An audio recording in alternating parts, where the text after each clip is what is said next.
It was late at night, and the streets of Houston were eerily quiet. Nothing out of the ordinary until a call came in.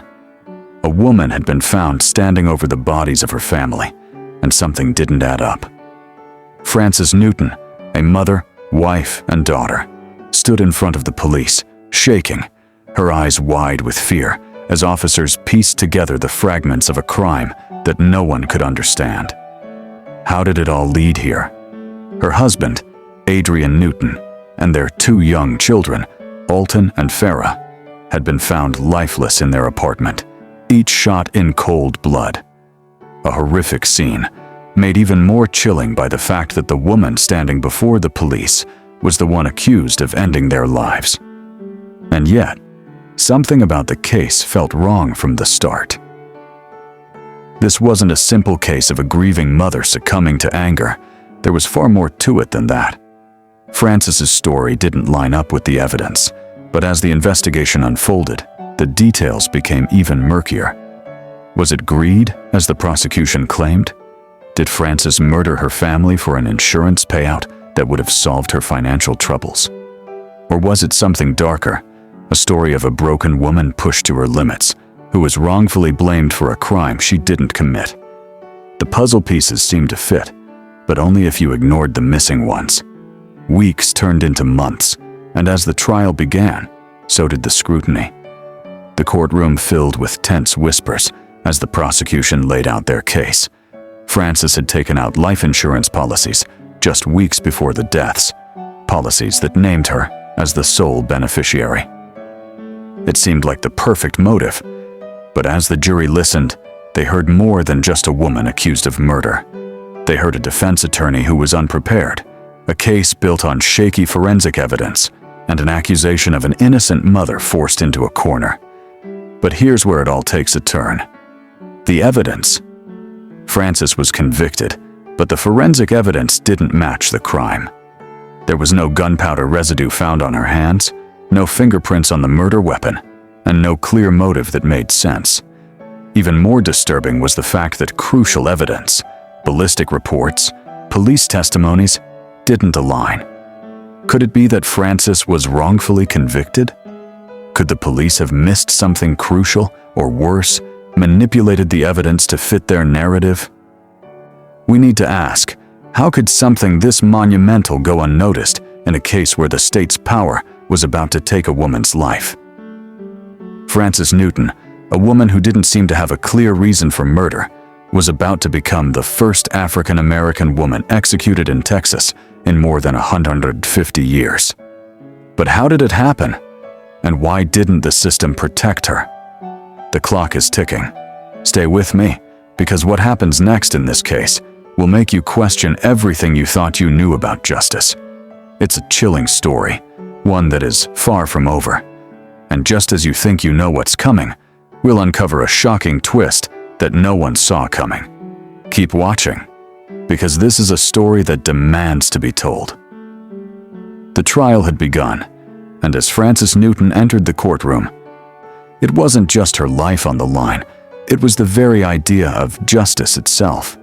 She sat there, quiet, eyes lowered, as the prosecution painted a damning picture of a woman driven by greed, a mother willing to murder her own children for money. They made it sound so simple. But as the layers of the case began to unfold, something wasn't adding up. In the prosecution's eyes, Frances Newton was the perfect suspect. A mother in financial ruin, an insurance policy just weeks before the murders, and a life that seemed to have been spiraling out of control. They pointed to the $50,000 insurance payout on her husband and children, money that would give Frances a way out of her financial struggles. It seemed like a clear motive, but the more you looked at the details, the more the prosecution's narrative fell apart. For starters, there was no physical evidence linking Frances to the crime. No fingerprints on the murder weapon, no blood found on her clothes, and crucially, no gunpowder residue on her hands. In fact, the evidence was shockingly thin. Her attorneys argued that the police had rushed to conclusions, framing a grieving mother as a killer based on little more than circumstantial evidence and an unsubstantiated theory. But did anyone really listen to her side?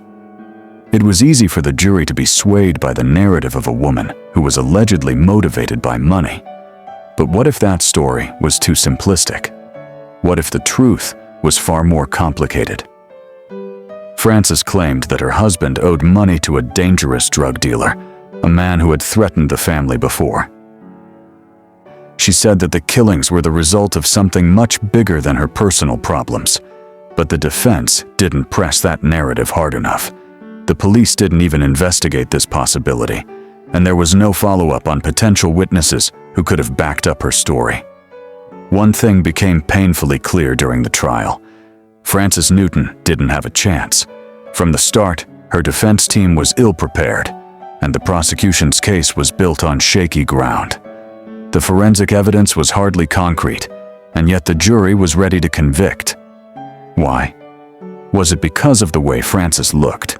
Vulnerable, marginalized, a woman with no means of defending herself in the face of a powerful system? The question gnawed at the back of your mind. Was she really guilty? Or was she the victim of an unfair system that too often let innocent people pay the price for its mistakes? By the time the jury deliberated, the case seemed like a done deal. Frances was convicted, sentenced to death, and the justice system seemed to breathe a sigh of relief. But in the months that followed, cracks began to appear. New questions were raised about the evidence: a botched police investigation, forensic mishandling, and an overall lack of due process led many to believe that Frances had been wrongfully convicted. As Frances sat on death row, her appeals went unnoticed. The clock ticked relentlessly, and the shadow of her execution loomed larger with each passing day. There was no second chance, no real opportunity for justice to be served. The system, once again, seemed to be failing. And this is where you come in.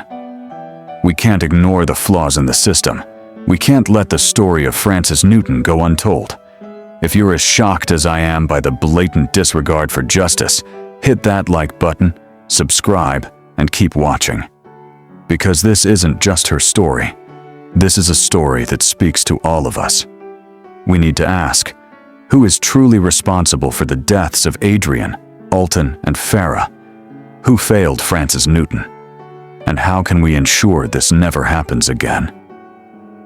Stick with me, because the truth behind Frances's case is more disturbing than you could ever imagine. And what happens next will change the way you see the justice system forever. Don't go anywhere. The date was set, September 14th, 2005. Frances Newton, now 40 years old, sat in a Texas prison cell, a woman on death row, as the final hours of her life ticked away. In the days leading up to her execution, her case had garnered national attention. The controversy surrounding her conviction had reached a boiling point, with experts, lawyers, and advocates all speaking out about the massive errors made in her trial. But despite all of this, the state of Texas was preparing to carry out its grim duty, to execute Frances Newton for a crime many still believed she didn't commit. As the hour approached, Frances was offered one last chance, a final meal, a final statement. But she remained silent, her eyes hollow from the weight of the past 17 years.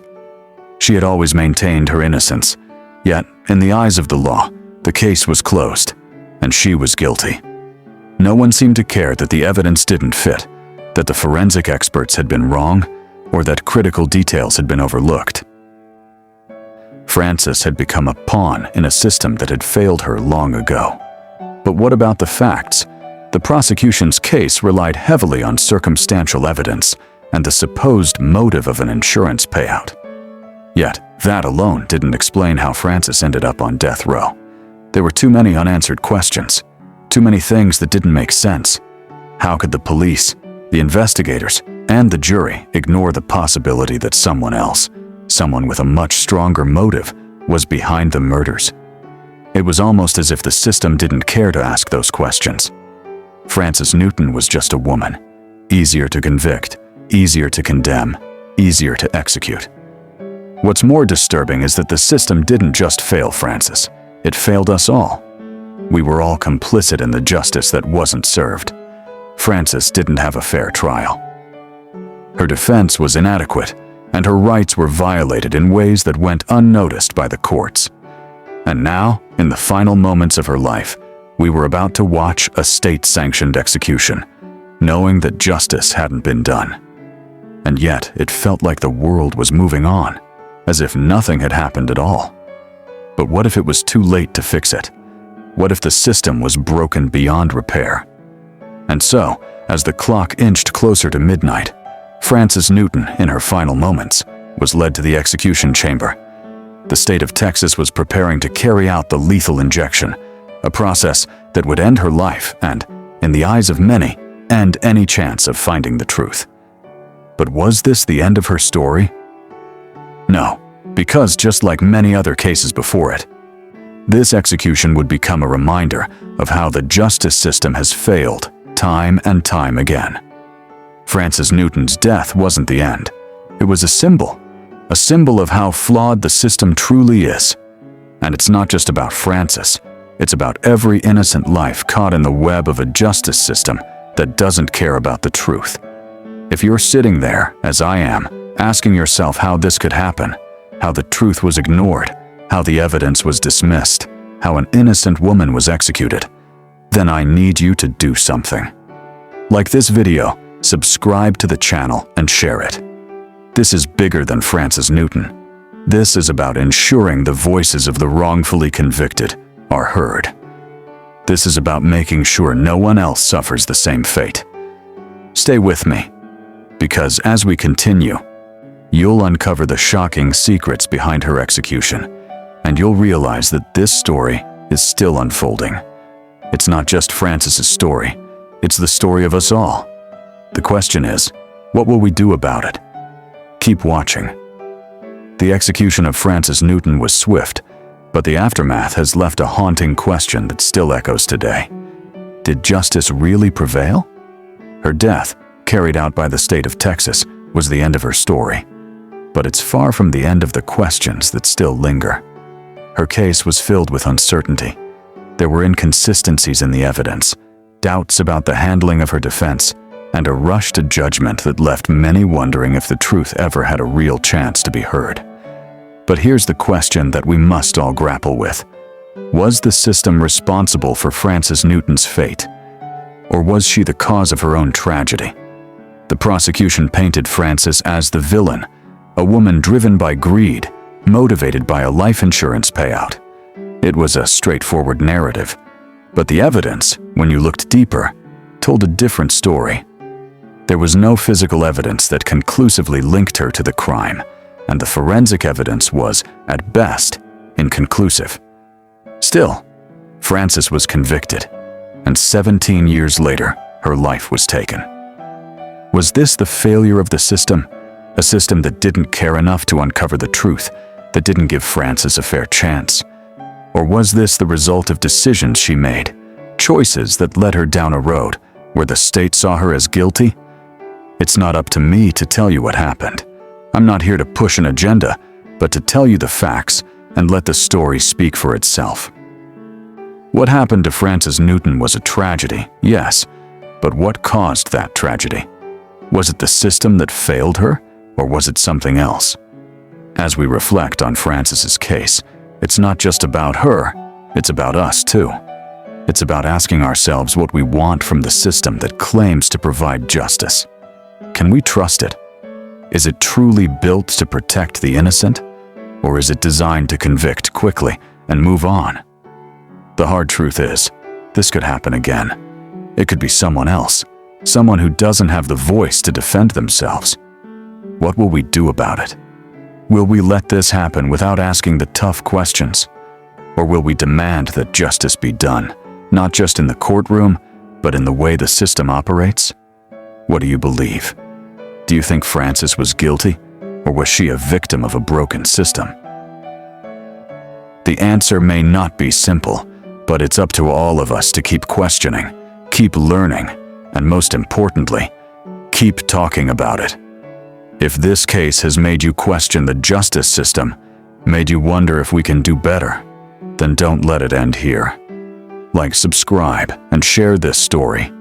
Because only by sharing these stories can we continue to ask the important questions and demand accountability for everyone, not just the ones who can speak for themselves. The choice is yours. You can let this story fade into the background, or you can be part of the conversation that pushes for change. Keep watching, keep listening, and let's make sure this is a story that won't be forgotten. As the final moments of Frances Newton's life passed, the world moved on. The execution was over, and for many, that was the end of the story. But in reality, it was just the beginning of a much larger conversation, a conversation we can't afford to ignore. Because as much as we talk about the flaws in the justice system, as much as we argue about the facts, there are real victims here. Victims who lost their lives that night in 1987. Adrian Newton, a loving husband and father. Alton Newton, a young boy with his whole life ahead of him. And Farrah Newton, a toddler who never had the chance to grow up. These are the victims we must remember. Their names should echo in our minds. Their lives should matter beyond the tragedy that befell them.